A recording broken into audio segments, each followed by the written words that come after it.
Well, one of the most striking things is this immediate climate that has arisen where there's a lockstep, unified script that everyone's required to follow. And if you don't, if you question it at all, you get accused of being a traitor to the United States and or an agent of the Kremlin. And one of the things most remarkable about this is that what you're not allowed to say now is something that people at the highest levels of the U.S. government have been saying for many years. For example, the idea that it is incredibly provocative, legitimately so from the perspective of the Russians, to expand NATO up to Russian borders is something that if you say now, both to identify the cause of the tensions, but also a way out of this war, to say we won't expand any further, including to Ukraine, you get accused of being a Putin spokesman, even though people like the director of the CIA, the current one, William Burns, said back in 2008, warning the Bush administration about expanding NATO on the grounds that it's not just Putin, but everyone in Russia, including his enlightened liberal opponents who view that as a grave threat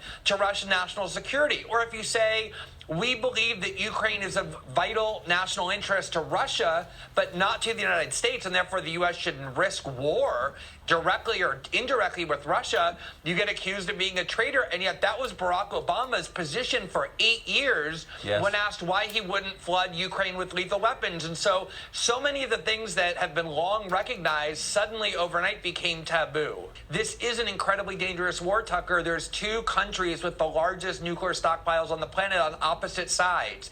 And this follows 5 years of extreme hostilities created in Washington due to Russiagate and other things that demanded that we not even talk to Russian diplomats and that we treat them as this grave threat. It's an incredibly dangerous situation. We should have done everything we could to avert the war and should do everything now to try and defuse it. And so if all we have to do, which is the Kremlin position, is promise that NATO will never expand to Ukraine and have Ukraine say the same thing, why aren't we doing that? Maybe that wouldn't work.